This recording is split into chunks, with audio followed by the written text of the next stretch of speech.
Lihat tren kenaikan daya beli properti pasca menurunnya angka kasus COVID-19 saat ini. Ini apakah sudah bisa kita bilang menunjukkan tren kenaikan kembali, Pak? Ya, selamat malam, Pak Daniel. Kalau kita lihat trennya saat ini dengan yang kita rasakan selama 2 tahun pandemi berada di global di Indonesia, dan kita tahu baru-baru ini juga Indonesia dilanda eh, yang terbesar COVID-19 dan yang sangat mempengaruhi perekonomian di Indonesia khususnya ya, karena ini ada semacam wait and see atau para investor-investor menunggu nih bagaimana ke depannya kebijakan pemerintah ini pasti ditunggu yang tepat untuk menangani COVID. Tentunya dengan 1 bulan ini Republik Indonesia, pemerintah sudah mengumumkan penurunan yang sangat signifikan yang terpapar COVID-19 yang sampai saat ini berada di kisaran 2.000-an per hari. Tentunya saya rasa dengan adanya penanganan yang baik akan menunjukkan tren yang baik. Kenapa saya bilang begitu? Kita lihat tadi beberapa kuesioner yang dijawab baik lewat Twitter maupun lewat media lain, tetap dapat kepercayaan masyarakat tetap berada di paling besar adalah investasi properti. Tentunya ini sangat berpengaruh terhadap kebijakan yang ditetapkan oleh pemerintah. Ini akan bisa masyarakat lebih percaya karena psikologi masyarakat saat ini bisa dibilang sudah jenuh berada di rumah. Sudah pengen sebenarnya, sudah ingin, sudah gemes nih untuk menginvestasikan sesuatu untuk mendapatkan return yang baik. Namun demikian, masyarakat tetap mengutamakan investasi kesehatan. Itu yang saya lihat. Sehingga kalau untuk tahun-tahun ini saya lihat trennya mungkin dari jumlah populasi Indonesia yang ada, saya rasa belum terlalu signifikan ya. Begitu pendapat saya Mas untuk tren yang saat ini.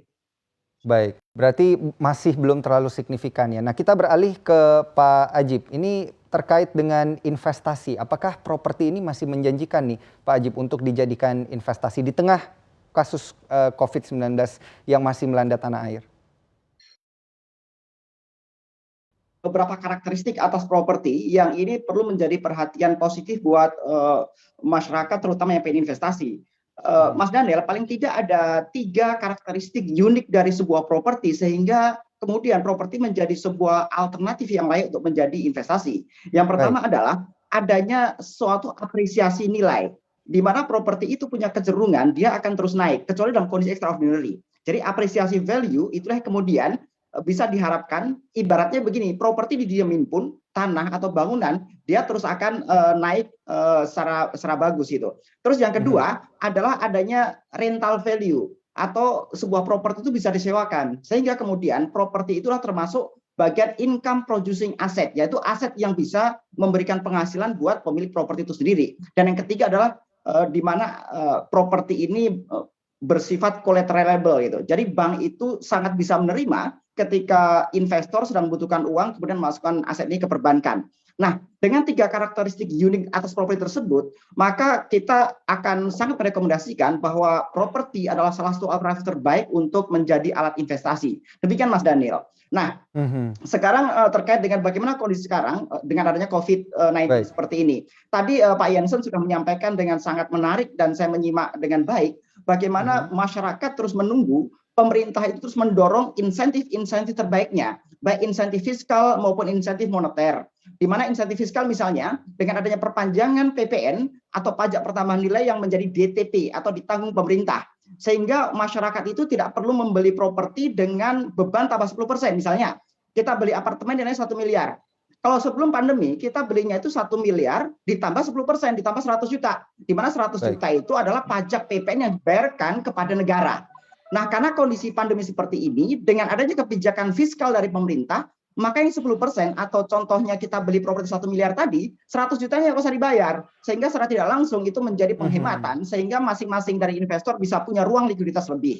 Itu yang pertama berbicara kebijakan fiskal. Kemudian tadi Pak Jansen juga menyebutkan bahwa pemerintah ini harus mendorong dengan semua infrastruktur kebijakan yang ada. Karena ini yang ditunggu oleh para masyarakat. Dan kita juga sangat happy bagaimana ketika pemerintah juga mendorong dari sisi kebijakan moneter, di mana lewat BI, karena kewenangan ada di BI adalah LTV atau loan to value rasionya bisa lebih turun. Sehingga bagaimana kemudian ketika misalnya orang bisa pinjam bank, itu seharusnya dia bisa lebih DP-nya bisa lebih rendah dan lain-lain. Kira-kira demikian Mas Daniel. Mulai dari Pak Jansen nih, gimana sih tipsnya ini caranya untuk para sobat cuan kita pilih properti begitu yang kelihatannya ke depannya akan semakin meningkat harganya?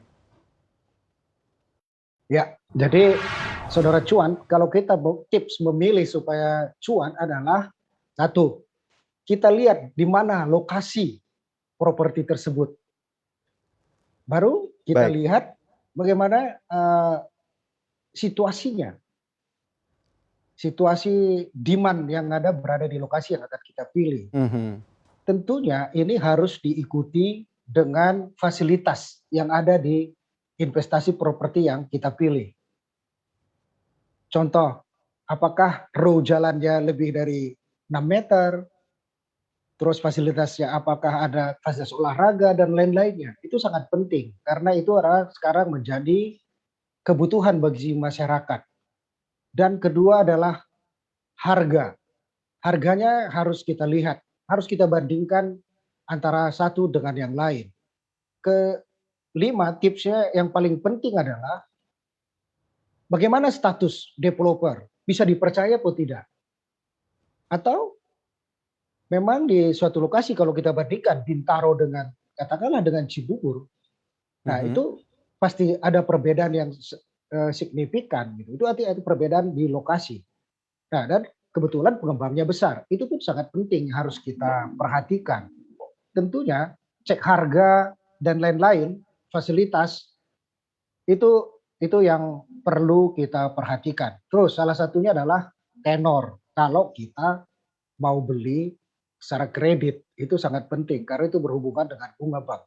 Serta salah satunya adalah yang bisa kita ini usahakan memang kalau kita punya uang lebih ya paling besar untungnya adalah uang dingin, uang ada di rekening kita diinvestasikan ke properti. Nah itu sih tips-tips yang bisa kita cuan karena Pak Hamdani tadi udah menyebutkan di depan tren harga properti itu pasti naik. Karena itu adalah salah satu kebutuhan masyarakat yang notabene masyarakat tetap bertambah, kebutuhan tetap bertambah, demand tetap bertambah.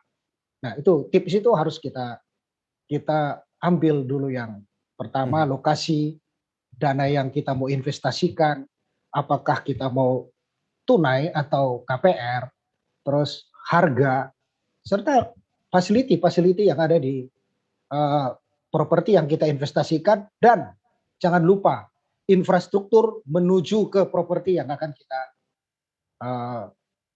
beli. Begitu Mas. Baik. Pak Jansen, kita beralih kembali ke Pak Aji. Pertanyaannya sama, tipsnya seperti apa nih Pak untuk pilih properti yang bakal cuan? Oke Mas Daniel. Saya akan menambahkan tadi dari Pak Jansen sudah sangat lengkap, tapi saya akan menambahkan 3 poin. Poin yang pertama adalah kita harus melihat tren. Karena tren ini sangat penting, biasanya tren itu akan memiliki keberlanjutan. Pastikan bahwa properti kita punya lokasi yang bagus dan punya tren harga itu bisa di atas inflasi. Jangan, misalnya inflasi kita rata-rata 3% per tahun. Jadi pastikan bahwa tren dari harga properti yang sudah kita lihat, katakan 3 tahun terakhir itu lebih dari 3%. Karena ketika misalnya kita beli properti di tempat atau di lokasi yang trennya di bawah 3%, sebenarnya kita secara tidak langsung adalah rugi. Karena uang kita kemakan dengan inflasi. Itu poin yang pertama. Poin yang kedua adalah bagaimana kita mengoptimalkan potensi-potensi, kita membeli itu sudah untung. Jadi kita bisa membeli dengan harga yang lebih murah, kita beli dari orang yang sedang butuh, atau kondisi persekarang, membeli ketika kita tidak perlu bayar pajak PPN misalnya. Atau misalnya ketika kita cukup dengan bunga yang murah misalnya. Nah ini adalah kondisi-kondisi kita secara tidak langsung beli dalam kondisi untung. Yang ketiga yang terakhir adalah kalau memang kita niatnya adalah untuk investasi Mas Daniel, pastikan kita membeli investasi yang bisa menghasilkan pendapatan rutin atau income producing asset. Dan ini cenderungnya adalah untuk aset yang bisa disewakan. Jadi ada rental value-nya misalnya. Daripada buat beli rumah hunian, lebih baik untuk membeli ruko misalnya. Karena ruko itu nilai value-nya, rental value-nya bisa rata-rata 5% dari nilai propertinya. Sedangkan rumah hunian bisa rata-rata hanya 2-3%. Nah, kondisi per tahun ya maksud saya. Jadi kalau misalnya harga ruko 1 miliar misalnya, maka potensi nilai sewanya bisa 50 juta setahun. Tapi kalau rumah hunian harganya 1 miliar, maka cenderung harga sewa per tahunnya hanya 25-30 juta. Nah, hal seperti ini dan menjadi 3 poin ini yang perlu diperhatikan kalau teman-teman Sobat Cuan akan melakukan investasi di bidang properti. Jangan lupa untuk install aplikasi CNBC Indonesia di App Store dan juga di Play Store untuk terus mengikuti informasi dan berita terkini terkait ekonomi dan juga bisnis.